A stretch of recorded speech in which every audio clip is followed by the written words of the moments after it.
할렐루야. 아멘. 예. 날이 점점 좋아지고 있습니다. 날이 좋아지는데 그 가운데서 또 이렇게 예배 가운데 좋은 날, 좋은 예배, 좋은 말씀, 좋은 결단하고 돌아가는 우리 청년들 되기를 소망합니다.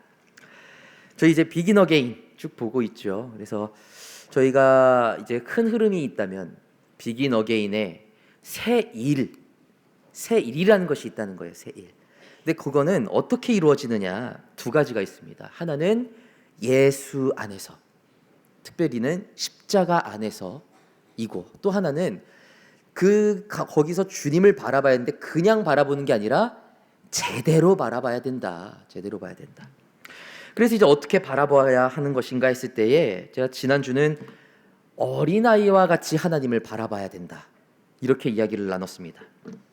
그리고 어린아이와 같은 게 뭐냐 도대체 라고 했을 때는 자신을 막 부풀리지 않고 있는 그대로 인정하는 모습, 그게 어린아이와 같음이다. 여기에 대해서 저희 나눴었죠.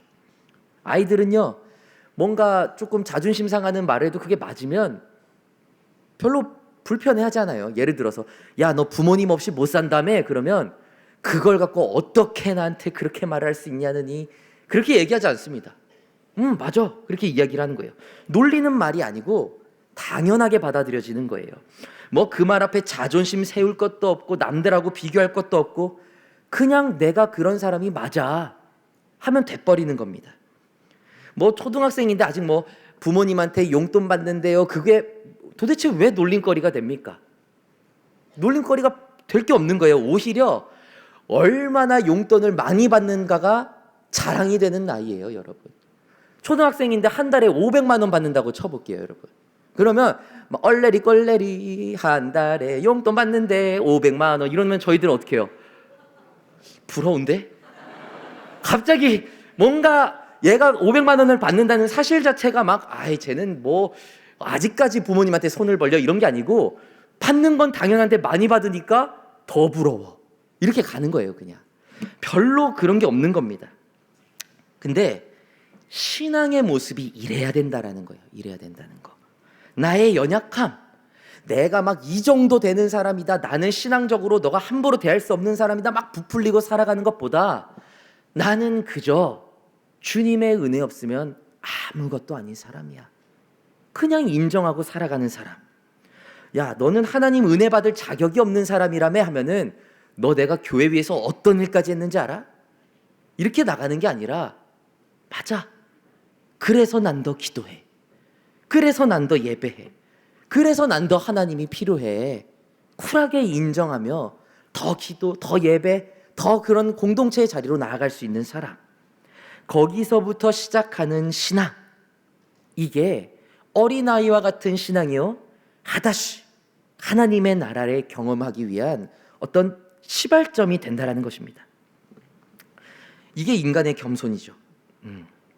그런데 제가 이렇게 보다 보니까 아이들이 그냥 자기 자신을 막 있는 대로 인정하는 거를 보다 보면 반드시 이어지게 되는 하나의 특성이 있습니다.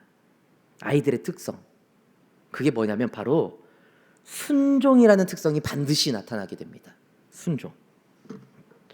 그러니까 어린아이와 같은 신앙이 뭐냐, 자기 자신이 있는 그대로 인정하는 것.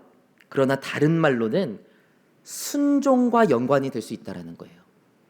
물론 누군가 물어볼 수 있겠죠. 목사님, 이 말씀에 어린아이와 같이 돼야 된다라고 할 때 순종하라고는 안 나와 있는데요. 맞는 말입니다. 안 나와요, 문자적으로. 근데 잠깐 생각을 해보면 내 연약함을 인정하는 자리라는 것은 어쩔 수 없이 순종으로 이어질 수밖에 없게 된다라는 것입니다. 자, 보세요. 나는 연약하니 하나님 없이는 살 수 없습니다. 이거는 나는 하나님 없이는 아무것도 못해요, 이렇게 갔을 때에 내가 내 삶을 쥐고 흔들지 않겠습니다. 하나님이 인도해 주세요라는 거거든요. 그러면 그렇게 고백을 하는 사람들은 결국에 하나님이 인도하시는 대로 묵묵히 그 길을 따라가게 돼 있어요. 그걸 두고 저희는 순종이라고 부른다라는 겁니다. 다시 말하면 나에 대한 어떤 그대로의 인정은 결국 순종으로밖에 이어질 수 없고, 순종이라는 것은 결국 자신의 무익함을 인정하는 자들이 걸어갈 수밖에 없는, 필연적으로 나타날 수밖에 없는 덕목이다. 그게 순종이다 라는 것입니다. 그리고 이 순종이 새 일, 이것과 연결이 된다라는 거예요. 그런데 이 순종에는 여러분 그거 아세요? 이 순종은 두 가지의 종류가 있습니다. 하나는 뭐라고 해야 되나? 조금 내가 공감되는 말씀에 순종하는 순종이 있어요. 인정이 되는 부분에 있어서의 순종입니다. 뭔가 하나님이 내 전부라고 느껴졌어요. 그 길을 걸어가고 있어요. 말씀을 막 듣거나 읽을 거 아닙니까? 읽는데 너무 공감이 되는 거예요. 그렇지, 이거지. 그러면서 내가 이 말씀대로 살아야겠다. 이런 순종이 있는 거예요. 내가 공감이 돼서 그것을 따라 살기 위해서 노력할 때 이거를 인정이 되는 부분의 순종이다 라고 표현할 수 있죠. 그런데 엄밀하게 말하면 이 1단계의 순종이라는 것은 절대적으로 어떤 퓨어한 순종이라고 볼 수 없습니다. 이거는 사실은 합의에 가까운 거예요. 합의. 그러니까 이렇게 얘기했는데 맞는 것 같아. 그럼 나도 할게. 이런 느낌. 그러니까 순종이라는 단어를 쓰지만 사실은 뭔가 합의에 가까운 모양새를 가지고 있다라는 거예요. 그렇잖아요. 모두가 이렇게 막 공감하는 거에 다 끄덕거리면서 그럼 나도 그렇게 해야겠다. 이거를 어떻게 완벽한 순종이라고 볼 수 있겠어요? 자, 예를 들어서 여러분이 취업을 합니다. 회사에서 내가 이만큼의 일을 할 때 한 달에 이만큼을 주겠습니다. 그러면 그걸 듣고 괜찮네, 합리적이네, 저 정도면 괜찮네 해서 내가 일을 하기로 했어요. 그러면 그거는 합입니까? 순종입니까? 우리가 취업할 때 저 새로운 직장에 순종하기로 했어요. 이렇게 얘기 안 한다라는 거예요. 합의예요, 합의. 말씀도 마찬가지라는 거예요. 내가 듣고 오케이, 이것은 합의에 가까운 거라는 거예요. 합의. 그런 의미에서 순종에는 진짜 단계가 있습니다. 그게 바로 오늘 나눌 어린아이와 같은 순종이에요. 어린아이와 같은 순종. 그러면 이 어린아이가 가지고 있는 순종은 무엇일까? 저희가 한번 다 같이 읽어보겠습니다. 함께 읽겠습니다. 이해가 돼서 하는 게 아닙니다. 아버지의 말씀이기 때문에 하는 겁니다. 네. 이해가 돼서, 이걸 넘어서서 이해가 되지 않아요. 근데 실천하게 되는 것, 내 삶으로 가져오는 하나님의 말씀, 그게 순종이라는 것이죠.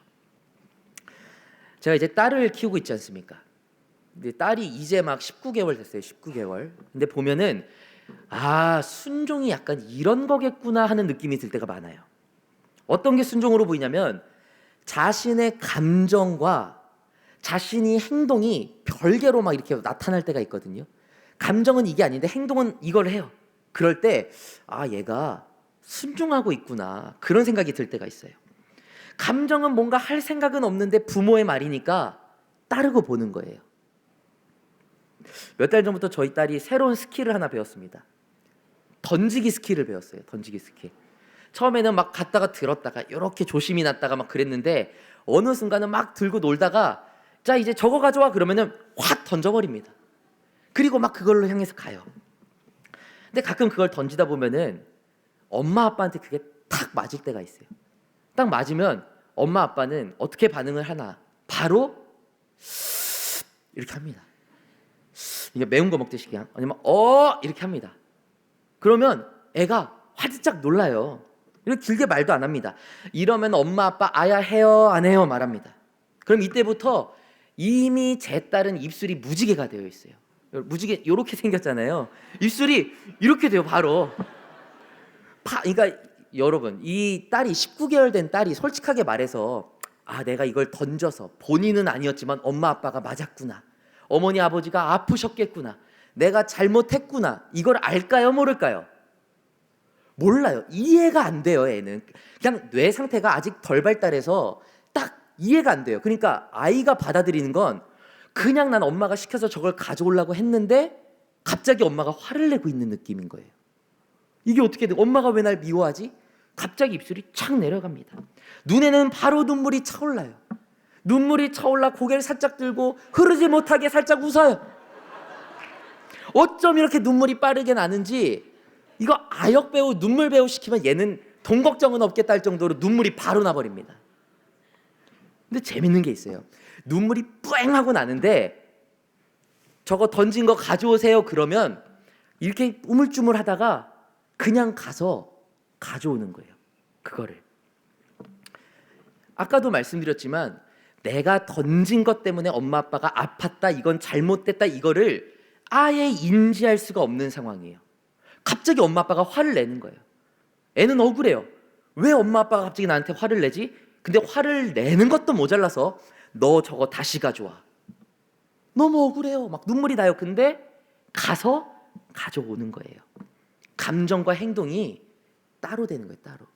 근데 그걸 볼 때 저게 순종인가 보다. 어린아이의 순종은 이런 건가 보다 느껴지는 거예요.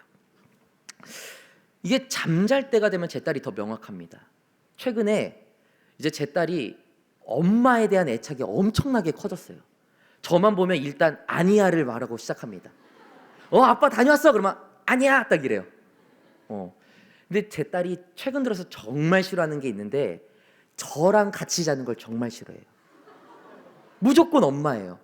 어느 정도로 시작하냐면 이제 제 딸이 루틴이 있어요. 딱 다 씻고 나면 머리 말리고 그다음에 로션 바르고 재우러 가거든요.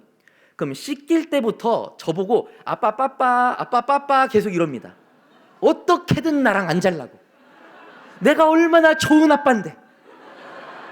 막 가슴이 아려요. 넌 어떻게 나한테 그럴 수 있니? 근데 그렇다고 해서 봐주지 않죠. 로션 딱 바르면 막 빠빠빠빠 하고 있어도 안고 그냥 침대로 딱 가버립니다. 그러면 애가 이름이 채은인데 이채은이 아니라 이광어가 됩니다. 막 바나나 모양이 돼가지고 막 앞뒤로 막 팔딱팔딱 거리는데 와 이거 점점 무거워져요. 큰일 났어요. 근데 어쨌든 침대에다 딱 갖다 놔요. 그러면 애가 울고불고 난리가 납니다. 저는 그때 아무것도 할 수가 없어요. 근데 엄마가 딱 와요. 엄마가 와서 채은아 딱 부르면 엄마 엄마 막 이러다가 엄마 채은이 자면 올 거야. 이따 봐. 그럼 막 펑펑 울고 있는데 손 잡아줘 손 잡아줘 이럽니다. 막 잡아줘 이래요. 그럼 손 잡아줘. 안아줘 안아줘 그래요. 그럼 안아줘. 그 다음에 뽀뽀까지 합니다. 그러면 애가 막 울고 있는데 엄마가 갈게 그러면 울면서 요러고 엄마가 자면 온다고 그러잖아요. 훌쩍거리면서 침대에 탁 누워서 혼자 이럽니다. 엄마 빨리 오라고. 그걸 다 지켜보는 제 마음은 진짜 나중에 크면 내가 다 일러바치고 넌 그런 애였어 이렇게 할 건데 어쨌든 무슨 말 하시려는지 알겠죠. 무슨 말 하려는지 알겠죠. 애가 감정은 이해가 안 돼. 너무 싫어. 만약에 저 같았으면은 지금 생각 같아서 엄마가 그렇게 행동을 하면은 엄마 그건 나 사랑하는 거 아니에요. 사실 아빠랑 자게 하려고 하는 거잖아요. 맨날 사랑한다면서 잠은 왜 아빠랑 자게 해요? 이게 사랑이에요? 그럴 것 같아. 솔직히 우리 그러자 따질 때 그러잖아요. 이해가 안 되면 이해가 돼야 돼. 이해를 시켜주면 하겠다 이거야. 이해가 안 되면 어떡해. 근데 아이는 다르다는 거예요. 이해가 안 되는데 일단 그렇게 하자 그러면 울면서도 해본다라는 겁니다. 여러분 말씀도 그래요. 말씀 오늘의 본문과 같은 내용에 이 다루고 있는 누가복음 말씀을 보잖아요. 이게 평행구절이라고 하거든요. 마태복음에 어린아이 얘기가 나오잖아요. 누가복음에도 똑같은 얘기가 나오는데 앞에 조금 이렇게 의미심장한 얘기가 나옵니다. 자 보면은 이건 누가복음이에요. 저희는 마태복음 읽었죠. 누가복음에도 어린아이들을 보면서 하나님의 나라가 이런 자의 거라고 말을 하는데 의미심장한 얘기가 하나 나와요. 그냥 넘어갈 수도 있겠지만 자 15절만 한번 읽어보겠습니다. 읽겠습니다.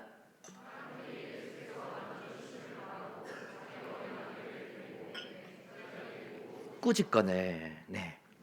여기서 보면 아이들이 등장하는데 이 아이들은 뭐냐? 이 아이들이 제 발로 예수님을 찾아온 게 아닙니다. 누가 아이들을 데려오느냐? 부모님이 데려오는 거예요. 부모님들이. 이유는 간단하죠. 그 대단하다는 예수님께 안수기도 한 번 받게 해보려고 축복 한 번 받게 해보려고 그냥 아이들 데려올 겁니다. 근데 재밌는 부분은 이 부분이에요. 아이들이 그 부모의 말을 듣고 예수님께로 그대로 나아왔다라는 거예요. 여러분 솔직하게 이 아이들이 뭐 예수님의 신성, 뭐 거룩함, 능력 있음 이런 거 알고 나왔겠습니까? 애들은 아무것도 몰라요. 그저 엄마 아빠가 너 무조건 기도받고 와. 너한테 좋은 거야. 무조건 받고 와야 돼. 너 기도 못 받으면은 여기로 돌아올 생각하지도 마. 무조건 가서 받고 와. 얘기를 하면은 애들은 그냥 가는 거예요. 애들이 뭐 예수님께 축복을 받아야 내 인생이 올바르게 흘러가겠구나 몰라요. 이해가 안 돼요. 애들은 예수님한테 왜 축복 받으러 왔는지도 몰라요. 근데 가는 거예요. 어머니가 말씀하시고 아버지가 말씀하시니까. 그러면 여기서 지난 시간과의 말씀과 연결을 시켜보자는 거예요. 아이들은 부모님 없이 못 사는 걸 인정한다라고 하는 게 아이들의 순수함이잖아요. 그죠? 그게 아이들의 겸손입니다. 그런데 그 겸손, 나는 부모님 없으면 안 돼요. 이게 삶에서는 어떻게 드러나는가? 부모님이 하시는 말씀이라면 이해가 안 돼도 행동으로 나타나는 것, 즉 순종으로 발현된다라는 겁니다, 여러분. 신앙생활에서 이게 정확하게 이어져야 되는 거예요. 지난 시간에 나의 무익함을 인정하는 거, 하나님 앞에서 하나님 없이 나는 안 됩니다 인정하는 거, 이게 신앙생활의 시작이라고 했습니다. 그런데 이렇게 나의 어떤 나약함, 연약함을 인정하는 것은 반드시 어디로 이어져야 하느냐? 하나님 없이는 안 된다고 했다면 그 하나님이 하시는 말씀, 심지어는 이해가 되지 않는 말씀일지라도 하나님의 말씀이시니 한번 해봐야겠다. 그 말씀에 대한 순종으로 이어지는 것이 진짜 어린아이와 같은 신앙이라는 거예요.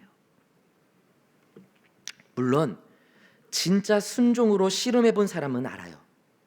이게 쉬운 게 아닙니다, 여러분. 이게 순종이라는 단어가 저희가 이제 너무 교회 오래 다니다 보니까 너무 가볍게 쓰는 것 같아요. 순종이라는 단어를. 여러분 무슨 이렇게 내가 오늘은 아메리카노 살게 뭐 이런 식으로 얘기할 때 내가 오늘 순종할게 딱 이러고 냅니다. 근데 여러분 구분할 줄 알아야 돼요. 그거는 순종이 아니라 합의예요, 합의. 제가 딱 비교를 해드릴게요. 내가 오늘 순종할게. 그래서 딱 너가 오늘 아메리카노 쏘나? 그러면 내가 순종할게 했는데 막 웃으면서 기분 좋게 카드를 냅니다. 그거는 합의예요. 나도 이해가 됐어. 그래, 나 정도면 오늘은 살 때 됐지. 다 이해가 된 겁니다. 근데 여러분이 세런 중에 한 명이 내가 오늘 커피 살게 하는데 막 눈물을 흘리면서 카드를 낸데 손을 바들바들 떨어요. 그러면 진짜 저 친구는 순종하고 있구나. 여러분 응원해주고 중보해줘야 됩니다. 그렇죠. 이 정도가 순종이라는 거예요, 여러분. 그러니까 성경에서 말하는 순종이라는 것은 명백하게 말하면 가벼운 무게감은 아니다. 순종이라는 것은 포근한 미소가 아니라 오히려 비슷한, 순종과 되게 친숙한 단어들이 있어요. 눈물, 억울함, 아픔, 슬픔. 오히려 이런 단어들이 순종과 가까이 지내는 단어들입니다. 순종이 그런 거예요. 예레미야가 그랬고 아브라함이 그랬습니다. 여러분 예레미야는요 별명이 있어요. 눈물의 선지자입니다. 눈물의 선지자. 근데 왜 눈물의 선지자인 줄 아세요? 자신이 해야 되는 일이 너무 고통스러워서, 자신이 처한 그 상황이 너무 마음이 아파서 그냥 펑펑 우는 거예요. 하면서도 눈물의 선지자입니다. 예레미야 시절에 하나님이 예레미야에게 찾아오셔서 이스라엘의 멸망을 예고하십니다. 이제 끝났다. 내 인내심은 끝났고 이스라엘은 멸망하게 될 거야. 예레미야에게 딱 이것을 예고하십니다. 근데 그때 상황이 어땠냐면 다른 제사장들은 막 이게 봄날 같은 설교들을 했어요. 하나님은 우리를 절대 버리시지 않으신다. 우리는 다시 살아날 줄로 믿습니다. 그럼 막 사람들 막 아멘 외치고 난리가 났습니다. 어떻게 하나님이 우리를 버립니까? 아브라함 때부터 택하신 족속인데 막 얘기하면 사람들이 아멘 아멘 했습니다. 근데 정작 하나님은 예레미야한테 딱 찾아와서 하는 말이 저거 다 틀렸어. 멸망시킬 거야. 얘기를 하세요. 그때 예레미야가 이렇게 이야기합니다. 예레미야 1장 6절인데요. 슬프도소이다 주 여호와여 나는 아이라 말할 줄을 모르나이다. 여러분, 이 설교를 두 번째 듣잖아요. 어느 정도 감이 와야 됩니다. 이게 어느 단계냐? 자신을 있는 그대로 인정하는 단계예요. 첫 번째 단계 이게. 여러분, 예레미야 정도면, 그리고 하나님이 이스라엘에서 예레미야를 딱 찾아왔을 정도면 나름 기도 많이 하는 사람 아니에요? 나름 영적으로 가장 깨어 있는 사람 아니에요? 나름 이스라엘에서 가장 대단한 사람이에요. 근데 하나님 앞에 서고 나니 나는 어린아이와 같은 사람입니다. 난 아무것도 아닙니다. 인정해지게 되는 거예요. 그런데 여러분, 이 자기 인정은 결국 뭘로 이어진다? 순종으로 이어진다고요. 순종으로. 그래서 예레미야가 솔직하게 말해서 이 이스라엘이 멸망된다라는 말을 들었을 때 100% 공감하고 이해했을까요? 이해 못합니다. 억울해서라도, 억울하기라도 합니다. 그래도 제가 진짜 열심히 기도할 테니까 한 번만 더 살려주시면 안 돼요? 이런 마음이 왜 안 올라와요? 올라오는 거예요. 근데 안 된다는 겁니다. 그러니까 선포하는 거예요. 뭐를? 이스라엘의 멸망을. 이게 이해가 돼서 이게 선포한 게 아니라니까요. 이해가 안 되지만, 억울하지만, 아쉽지만 하는 거예요. 하나님이 시키시니까. 그리고 그 과정이 막 그렇게 엄청난 역사가 있고 은혜가 폭발하고 막 회복이 일어났냐? 그렇지도 않아요. 예레미야는요, 매맞습니다. 구덩이에 던져집니다. 침뱉음 받습니다. 하나님의 말씀을 선포하는데도 괴로워요. 이 모든 게 어떻게 명료하게 이해가 돼요? 하나님의 말씀을 전하는데도 이해가 안 되고 아무리 노력을 해도 나라가 멸망한다는 사실이 마음이 아픈 겁니다. 눈물이 저절로 나죠. 그러면 하나님, 이해시켜 주십시오. 그러면 진짜 할게요.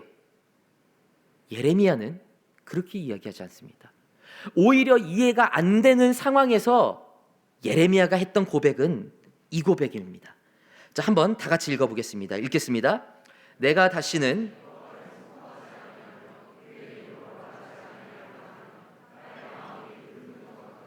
골수에 사무치니 답답하여 견딜 수 없나이다. 아멘. 이게 무슨 말이냐면요, 나는 그 뜻을, 하나님의 온전한 뜻을 모르겠습니다. 그래서 하나님의 이름으로 뭔가를 안전하려고도 해봤어요.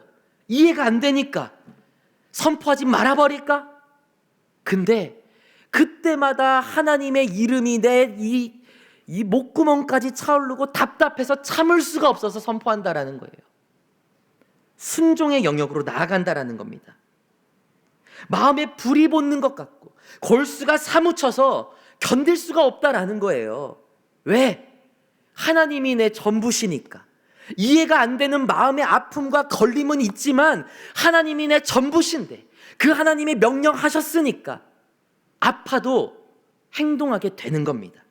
눈물을 흘리면서도 그 길을 가는 거예요. 여러분, 이게 깊은 신앙의 모습입니다. 이해가 안 돼요. 그러나 아버지시기 때문에 그 길을 가는 거예요. 여러분, 아브라함이 하나님께서 이삭 바치라고 할 때 이해가 됐을 것 같아요, 여러분? 명확하게 이해가 돼서 오케이, 그럼 이삭 바치고 그 다음에 또 하나님이 뭘 해주실 테니까 계산이 딱딱딱딱 서서 출발했을까요? 계산 안 됩니다, 여러분. 히브리서에서 그나마 해석해 놓은 게 뭐냐? 죽으면 다시 살려라도 주시겠지. 아브라함의 생각, 그것도 확신도 아니었어요, 여러분. 솔직하게 말하면 가면서 계속해서 돌아갈까. 그 3일 동안 그 모리아 산을 향해서 가는데 그 깊이는 우리가 이루 말할 수가 없는 거예요. 이해가 안 되는 거예요. 근데 결국 아브라함은 순종하는 겁니다. 왜? 지금까지 나를 단 한 번도 나쁜 곳으로 인도한 적이 없는 아버지시니까, 하나님이시니까. 이해는 안 되지만 이대로 뭔가 가다 보면 하나님께서 뭔가라도 해주시겠지. 눈물 닦으면서 또 걸어가는 겁니다.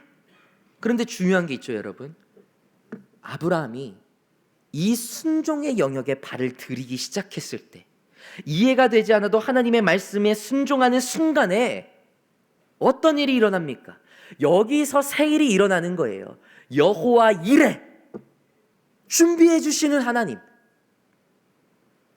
아브라함이 이해가 안 된다고, 하나님이 겨우 아들 이자 하나 주셨는데 그거 바치라고? 이건 말이 안 돼. 이해가 되면 출발할게요 하나님 했다면, 여호와 이레는 오늘날 성경책에 적혀져 있지 않습니다. 이해가 안 돼도 발걸음을 옮긴 아브라함의 발걸음이 있었기 때문에 여호와 이레라는 새 일이 시작된 것이에요. 그리고 아브라함은 상상해 본 적도 없는 믿음의 조상. 아브라함은 아들 하나 낳는 게 평생의 소원이었어요. 아들이 평생의 소원. 근데 아브라함은 그것을 뛰어넘는 믿음의 조상의 영역까지 가게 되는 겁니다. 나아만 장군도 그렇죠. 나아만 장군도 이 불치병에 걸린 대장군이거든요, 여러분. 간단하게만 얘기하면 대장군 정도 되면 여러분 안 해본 치료가 없을 거 아니에요, 그죠? 뭐 MRI도 찍어봤겠고 피검사도 해봤겠고 뭐 안 해본 게 없을 거예요. 근데 이스라엘의 선지자가 한 명 있대요, 엘리사. 가서 어떻게 났냐 물어보냐고 하니까 요단강에 가서 7번 시치라는 겁니다. 저희 식으로 치면은 막 서울대병원, 고려대병원, 막 병원마다 MRI 찍어보고 혈액 검사하고 온갖 걸 다 해봤는데 결과가 안 나와. 근데 지나가던 어떤 예수천국 불신족 하는 사람이 호수공원 가서 7번 시치세요 한 거예요. 여러분 이해가 돼요? 이게? 여러분이라면 옷 벗고 호수공원 들어갈 수 있겠어요? 이해가 안 되는 거예요. 그런데 나만 장군은 처음에 화를 내죠, 불같이. 그러나 결국엔 순종을 하게 됩니다. 근데 그 순종의 결과가 어떻게 돼요? 나만 장군은 평생 가지고 있었던 그 불치병, 내 안에서 뽑아내고 싶었던 내 인생의 큰 쓴뿌리, 그게 뽑혀져 나가는 경험을 하게 되는 거예요. 그리고 나만 장군의 고백이 이것입니다. 내가 이제 이스라엘 외에는 온 천하에 신이 없는 줄을 아나이다. 순종을 통해서 하나님을 알게 되는 거예요. 여러분, 이 순종까지 나아가는 우리 다드림 청년부 되시길 간절히 소망합니다. 물론 이건요 쉬운 설교가 아니에요. 그러나 살아내셔야 합니다. 솔직하게 제가 뭐 여러분들의 삶까지 나갈 것도 없어요. 제 삶만 보더라도요 순종이 얼마나 어려운 것인지 뼈저리게 체감합니다. 이게요, 순종이 뭐예요 여러분? 합의된 것도 안 돼가지고 절절거리는 게 저희의 모습 아니에요? 여러분 그거 아세요? 우리 교회 설교, 대예배 설교 있잖아요, 박한수 목사님 설교. 이거는요 전 세계에서 듣는 설교예요. 전 세계에서. 어딘가 특별하고 사람들의 공감을 계속 자아내고 맞다 옳다가 계속 나오는 설교란 말이에요. 그런데 그 설교를 들으면서 저부터 고개가 끄덕여져요. 그렇지, 그게 맞지, 기독교인은 그래야지, 예수님 욕먹이면 안 되지, 그렇게 살면 안 되지, 사람 판단하면 안 되지. 합의가 돼요. 나도 그렇게 살아야겠다, 인정이 돼요. 사라지냐고요. 우리가 이해하는 것조차 못 살아내고 있는데 어떻게 이해가 안 되는 걸 살아내요? 이게 어려운 겁니다, 여러분. 막 판단에 대해서 얘기를 하면은 막 생각에 꼬리에 꼬리를 물어요. 누군가 판단을 했어요. 그러면 너 판단하는 거야? 그러면 내가 판단했다고 생각한 너가 판단하는 거야? 그러면 너 그렇게 말한 네가 또 판단을, 계속 서로 판단해. 답이 없어 이거는. 어떻게 돼야 되는 거예요 이거 도대체? 이게요 여러분, 머리로는 이해해도 살아내려고 하면 안 된다니까요. 신앙생활은 호락호락한 게 아니에요. 제가 그냥 이해가 안 돼도 순종하시기 바랍니다, 그럼 여러분 기분 좋게 아멘 하겠지만은 삶에 가보세요. 어디서 적용해야 될지조차 모를걸요. 이해가 되는 것도 적용이 안 되는데 어떻게 이해가 안 되는 걸 순종해요? 그러나 이것을 가슴에 품고 살아가야 한다라는 겁니다. 왜냐? 이해가 되지 않더라도 순종의 영역으로 나아가서 그 자리에서 버티고 하나님을 인내하는 사람들, 하나님을 바라보는 사람들에게는 그 인생의 하다시 하나님의 새 일이 반드시 이루어지기 때문입니다. 오늘의 말씀을 기억하시기 바랍니다. 신앙생활을 하다 보면요, 이해가 안 되는 일들이 많아요, 여러분. 이해가 되면 따라라도 가겠어요. 안 되면 내 탓이라도 하겠어. 알았는데 못한 거니까 내 탓이라도 하겠어. 근데 이해 자체가 안 되면 하나님 앞에 너무너무 내가 할 말이 많아. 너무너무 억울해서 하나님 이해시켜주면 합니다. 이것도 안 되는 사람들은요, 이해가 안 돼서 교회를 못 다녀요. 이해가 안 돼서 나를 납득시키면 내가 교회 나갈게. 거기서 다 잘리는 거예요, 여러분. 여러분, 이해가 안 될 때는요, 반드시 기억하십시오. 이해가 안 될 때는 내 마음이 움직이기를 기다려야 되는 때가 아니에요. 불안 속에서 하나님께 우리의 몸을 던져야 할 때라는 것입니다. 이해가 안 돼요? 그러면 움직일 때까지 기다리는 게 아니라 이해가 안 돼도 말씀이 그렇다면, 그리고 그 하나님께 내 생사화복이 걸려 있다면, 예수님께, 하나님께 내 인생이 걸려 있다면 이해가 안 돼도 발걸음은 움직이고 있어야 하는 것입니다. 그런 사람들에게 역사가 일어나는 거예요. 말씀을 마칩니다. Begin again. Begin again. 하나님의 새 일을 경험하는 것, 이것은 하나님을 바라보는 자리에서 시작이 됩니다. 그런데 어느 자리에서 하나님을 바라볼 것이냐? 먼저는 합의된 자리에서 하나님을 바라보세요. 내가 이해되는 것들, 맞다고 생각되는 것들에서 최선을 다해서 살아가십시오. 그리고 그 너머에 있는 순종의 자리에서 하나님을 바라보시기 바랍니다. 그리고 그런 삶이 반복되다가 보면 이해가 안 되는 상황이 온다고 신앙을 버려두는 것이 아니라, 그때에는 계산기와 나의 자존심을 내려놓고 기꺼이 눈물을 닦으며 순종의 걸음을 내딛기까지 나아가는 우리 청년들 되셔서, 우리 모든 한 사람 한 사람이 그냥 열심히 믿다가 가는구나가 아니라 순종의 자리에서 하나님의 새 일까지 경험하는 우리 모든 청년들 되시기를 주님의 이름으로 간절히 축원합니다. 저 이 시간에 찬양 하나 하면서 나아가실 텐데요, 오늘 말씀을 생각하며 찬양하겠습니다. 주님,